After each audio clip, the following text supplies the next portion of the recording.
Welcome everyone, I'm Trisha Miller with Travel Writers Exchange, and with me today is Nancy D. Brown from What a Trip, and also known as Suzy from our case study. That's right. Welcome.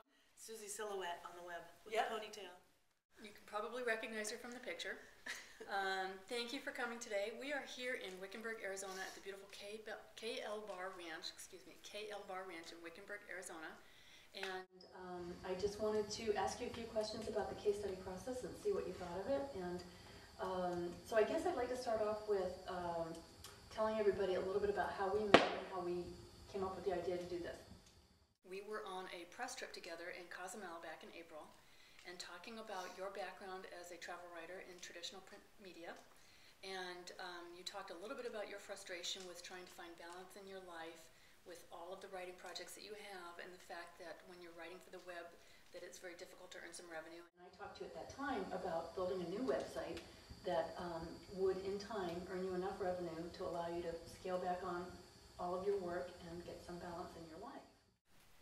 And not only balance in my life, I didn't know about keyword writing for a search engine optimization, and so you had looked at my website, which amazingly is doing well, but without my best efforts, I didn't have anything in meta tag, things like that you talked about. You said, oh, I can help you with that. Right. And there's things you don't learn in journalism school. Right. Exactly. They don't teach you that in journalism school. So by the end of the press trip, it was several days in Cozumel, we came up with the idea to do a case study, and I developed a flow chart that breaks down the process all the way from choosing your niche that you're going to write about through your domain and setting it up and writing your content, and then on and on. And so did you find the flowchart helpful?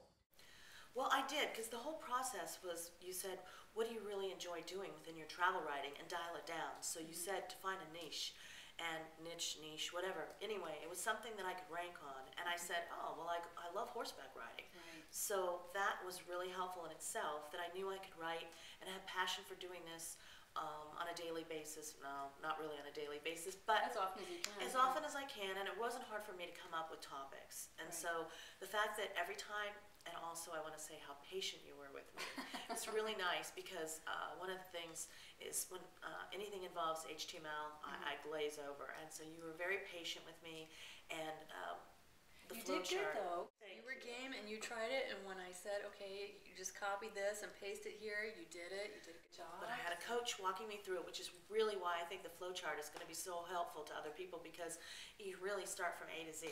And so each time it was a little bit that you broke off, and it was manageable for me. And I knew we would be focused each time we had a conference call on That's what true. we were going to accomplish. Right. We took the flowchart one step at a time, and we focused on that for each week, and then we had our homework. And Right. So tell me, in the process, was there anything that you found overly intimidating or challenging, or anything that you stumbled on? Yes, things like just putting simple widgets up. It seems really easy for you because you like doing this and have an affinity for doing things on the web. And for me, I look and I see WordPress as a fairly easy, user-friendly website.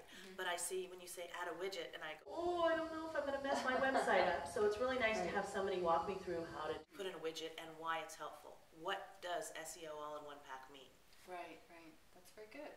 So was there any parts that you particularly enjoyed? Anything that you really thought was very fun in going through this process? Anything that sticks out in your mind that you really liked a lot? Well, I really liked that I could see how to move myself up in page rank when you said somebody's searching for me on horseback riding in Hawaii.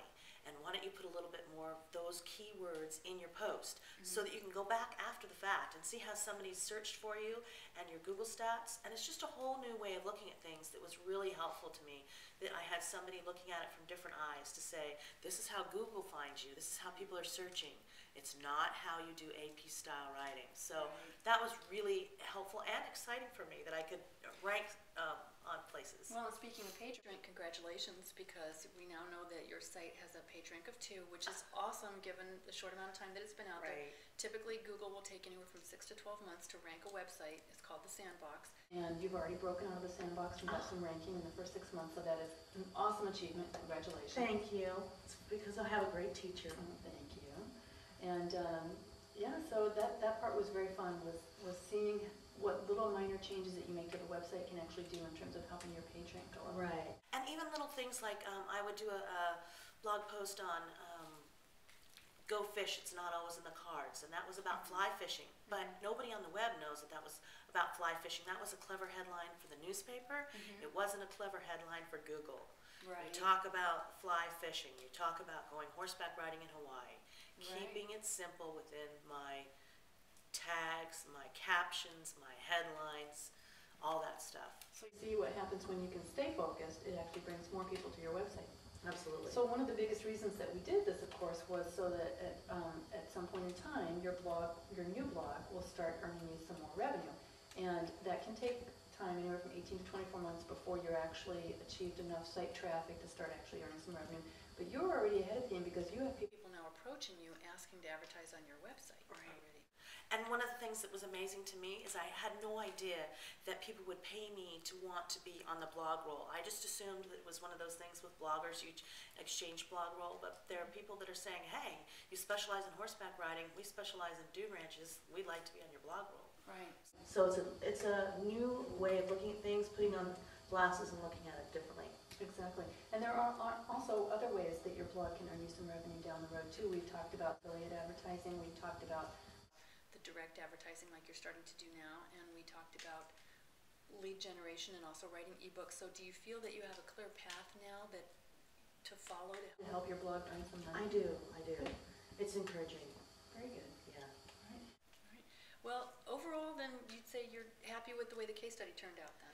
I think so. I'm really honored that you picked me and that I was able to do this, and I think that everybody who is a writer that wants to figure out how to write for the web should be looking at the flowchart. Very helpful. Thank you. Thank you very much. Well, congratulations and thank you again. Thank you.